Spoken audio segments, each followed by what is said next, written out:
కైలాస పర్వతం నుండి ఈ దృశ్యం చూస్తే గనక ఎవ్వరికైనా గూస్ బంప్స్ రావాల్సిందే. గొప్ప గొప్ప వాళ్లంతా ప్రపంచంలోని ఎత్తైన ఎవరెస్ట్ శిఖరాన్ని దాటారు. కానీ కైలాస పర్వతం విషయానికొస్తే ఈ పర్వతం ఎత్తు ఇంతవరకు ఎవ్వరూ చేరలేకపోయారు. ఈ పర్వతాన్ని అధిరోహించడానికి ఎవ్వరూ ప్రయత్నించలేదని కాదు, కానీ చుట్టూ తిరిగే ధైర్యం కూడా ఎవరికీ లేదని కాదు. కానీ శివుని నివాసంగా చెప్పబడే కైలాస పర్వతాన్ని చేరుకోవడానికి చాలామంది ధైర్యాన్ని ప్రదర్శించారు. ఎంతోమంది ప్రయత్నించారు కూడా. కానీ అలా వెళ్లిన వారు ఎప్పటికీ తిరిగి రాలేకపోయారు.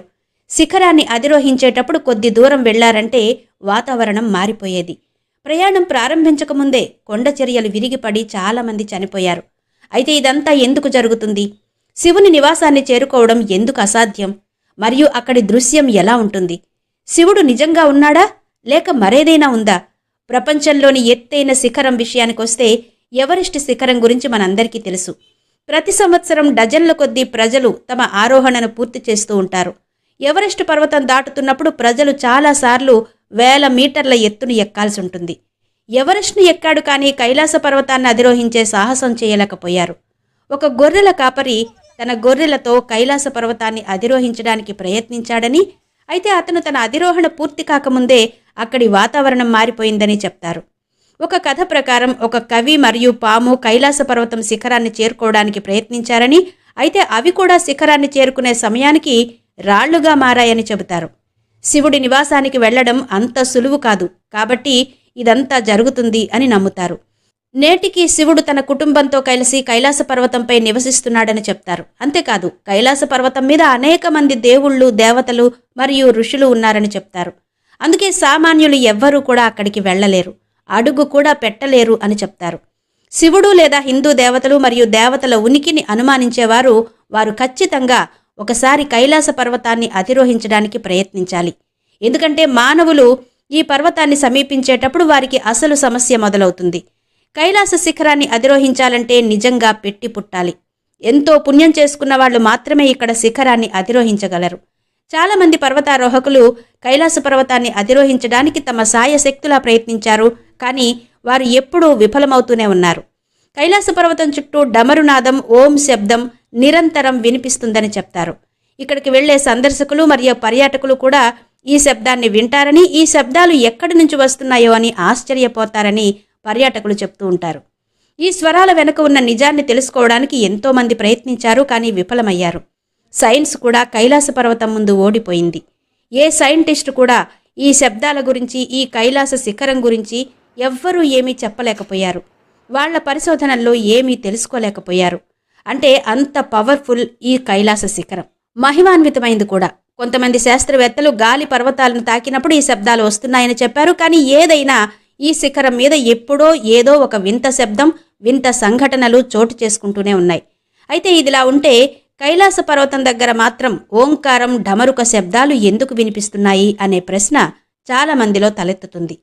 అలా చూస్తే ఎన్నో పర్వతాలున్నాయి, కానీ ఇక్కడి ప్రజలకు మాత్రమే ఈ రకమైన శబ్దాలు ఎందుకు వినబడుతున్నాయి?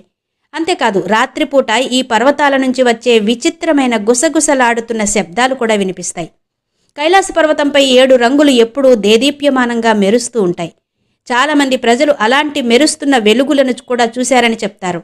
పర్వతంలోని అయస్కాంత శక్తి వల్ల ఇలా జరుగుతుందని శాస్త్రవేత్తలు చెప్తున్నారు. మత విశ్వాసాల ప్రకారం ఈ ప్రదేశంలో పుణ్యాత్ములు మాత్రమే నివసిస్తారు. చాలామంది శాస్త్రవేత్తలు తమ అధ్యయనాల్లో ఈ ప్రదేశంలో అతీంద్రియ శక్తి ఏదో ఉన్నట్టు గుర్తించారు. ఈ కారణంగా చాలామంది సన్యాసులు ఈ పవిత్ర స్థలంలో ఆధ్యాత్మిక కార్యక్రమాలు నిర్వహిస్తారు. ఇక్కడ ఉండే వాళ్లకు ఎన్నో శక్తులు లభిస్తాయని కూడా తెలుస్తోంది.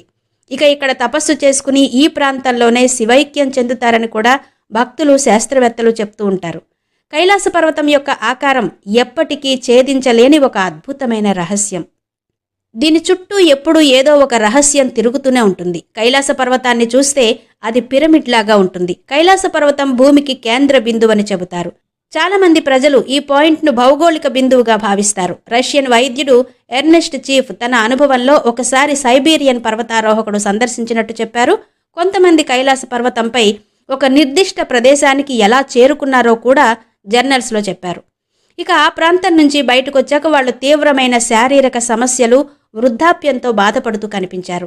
1 సంవత్సరం తర్వాత వారు వృద్ధాప్యం కారణంగా మరణించారు. ఇది మాత్రమే కాదు, 1965లో ఇటలీ బృందం కైలాస పర్వతాన్ని అధిరోహించేందుకు ప్రయత్నించింది. అయితే ఈ సమయంలో వాతావరణం ఒక్కసారిగా పాడైపోయినా అంతా గందరగోళంగా ఉండేసరికి అధిరోహణ చాలా కష్టంగా మారింది. దాంతో ఆ సైంటిస్టులు టీం వెనక్కి తిరిగి వెళ్లాల్సి వచ్చింది. 1968లో భారతీయ మరియు జపనీస్ మహిళల బృందం కైలాస పర్వతాన్ని అధిరోహించడానికి ప్రయత్నించింది. కానీ అప్పుడు కొండ చర్యలు విరిగిపడ్డాయి. దాని కారణంగా ఆ సమూహంలోని కొంతమంది మరణించారు. అయితే కష్టంతో కొంతమంది మాత్రమే ప్రాణాలతో తప్పించుకుని బయటపడగలిగారు. కైలాస పర్వతం మీదుగా ఇప్పటి వరకు ఏ విమానం లేదా హెలికాప్టర్ కానీ ఎగరలేకపోయిందని చెప్తారు. ప్రఖ్యాత రష్యన్ చిత్రకారుడు నికోలాయ్ ఎరిక్ కైలాస పర్వతం చుట్టూ ఉన్న ప్రాంతంలో శంబల అనే మర్మమైన రాజ్యం ఉందని నమ్మేవాడు. ఇక్కడ పరిపూర్ణ సన్యాసులు, జీవితాల్ని భౌతిక సుఖాల్ని వదిలేసిన వారు మాత్రమే నివసించగలరని చెప్పాడు. కైలాస పర్వతానికి వాయవ్యంగా ఉన్న షామ్వాలా అనే ఒక ఆధ్యాత్మిక దేశం ఉందని టిబెటన్ గ్రంథాల్లో కూడా వ్రాయబడింది.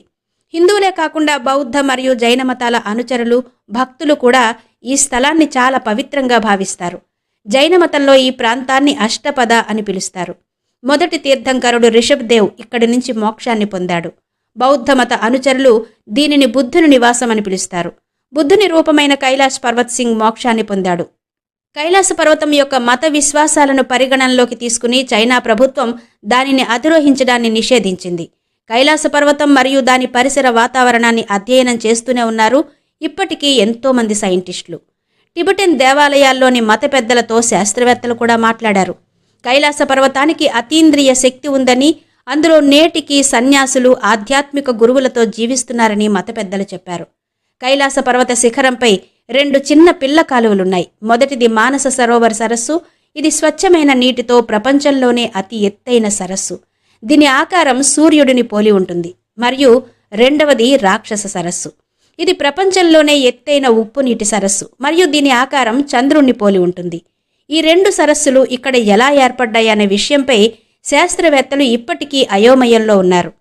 విశ్వాసాల ప్రకారం ఈ సరస్సులకు హిందూ మతంలో చాలా ప్రాముఖ్యత ఉంది. అటువంటి పరిస్థితిలో కైలాస పర్వతం లేదా శివుడి ఉనికి కేవలం ఊహ మాత్రమే అని కొందరంటారు. అలాంటి వారు ఈ ప్రదేశాన్ని ఒక్కసారి సందర్శించాలి. అతను కైలాస పర్వతాన్ని అధిరోహించలేకపోయినా కైలాస పర్వతం దగ్గరకైనా వెళ్ళాలి. అప్పుడు వాళ్ళు ఊహించని కొన్ని అద్భుతమైన శక్తులను ఫీల్ అవ్వగలుగుతారు. ఈ విషయాల గురించి తెలుసుకుంటే శివుణ్ణి నమ్మని వ్యక్తులు కూడా ప్రతిరోజు పూజిస్తారు. ఆయన్ను ధ్యానించడం మొదలు పెడతారు. భోలేనాథుడు కైలాస పర్వతంపై కూర్చుని ఈ భూమిని రక్షిస్తున్న గొప్ప దైవం. కాబట్టి ఫ్రెండ్స్, ఇవి కైలాస పర్వత రహస్యాలకు సంబంధించిన కొన్ని సూక్ష్మాలు. ఇలాంటి వీడియోలను మీరు ఇంకా చూడాలనుకుంటే మా ఛానల్ని లైక్ చేసి, షేర్ చేసి, సబ్స్క్రైబ్ చేయండి.